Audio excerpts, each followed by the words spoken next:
investigation is underway as to what started a fire at a senior center in Southgate. Yeah, the blaze apparently has displaced a number of people, which we always know is so sad. Fox News' Camille Mary is live tonight in Southgate following this story. What can you tell us, Camille?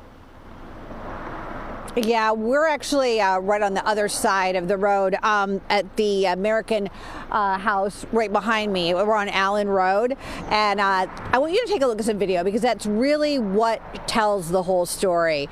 This happened last night, just after 10 o'clock. A lot of the senior citizens living here were already sleeping or already getting ready to go to bed when flames just ripped through this entire complex. It's a 3-story complex altogether. 87 people living here got out safely.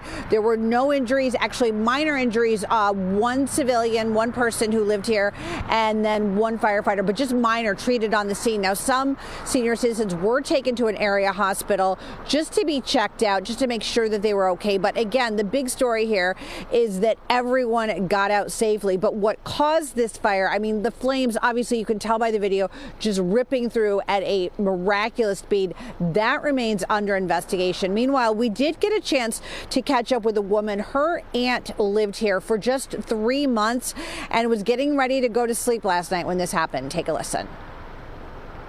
The flames were just shooting way above these trees, and then all of a sudden it just like went sideways across the whole 3rd floor. Even standing back here, you could feel the heat and the black smoke, but we don't know what caused it yet, but they did say that it just took off. I had never seen fire move that quickly in my life. Hopefully, once they let us in, we'll be able to see if we can recover anything, because she's on the 2nd floor, so we don't know how much damage to her unit is. We moved her in 3 months ago, and she needed brand new everything, and who knows what's going to be salvageable.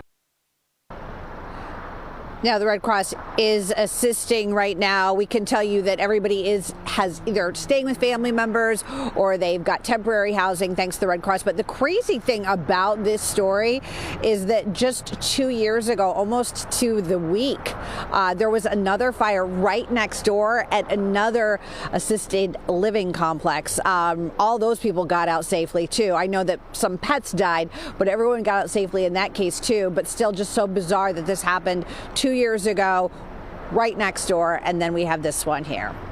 Reporting live in Southgate, Camille Mary, Fox 2 News.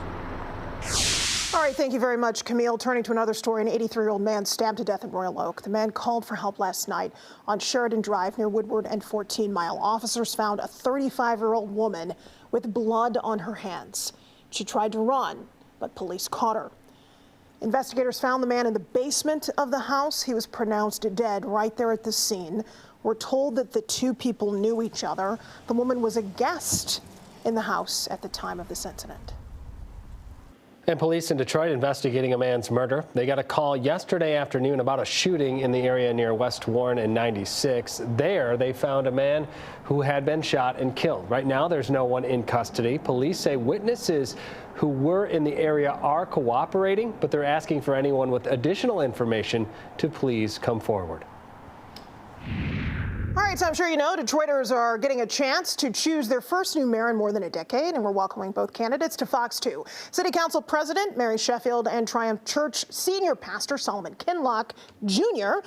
will go one-on-one with Pulse anchor Roop Raj, answering the questions that are important to many of you. Now, you can watch the Detroit Mayoral Forum right here on Fox 2 Monday night at 6:30, and following World Series coverage and The Edge, it'll also stream live on the Fox local app. All right, so this is really, really big news we've been waiting for the city. I know a lot of folks were like, when is this coming? We're happy it's here. Big celebration of Detroit's riverfront. The 22-acre Ralph C. Wilson Jr. Centennial Park officially open. Yeah, the party continues with free concerts, food, and family fun throughout the entire weekend. Fox 2's Erica Francis takes us there. Breath of fresh air in Detroit. What are you doing today at this park?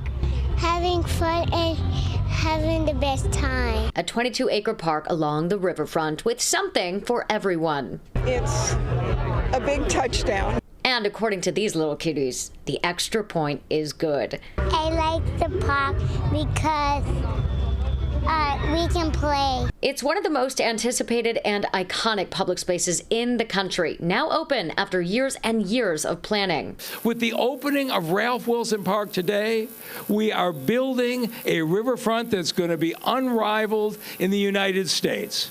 And that's what the people and the children of the city of Detroit deserve. Ralph C. Wilson Jr. Centennial Park, setting a new standard for urban parks, blending accessibility, sustainability, and community-driven design to create a vibrant, inclusive destination. Detroit was a special place to be a child.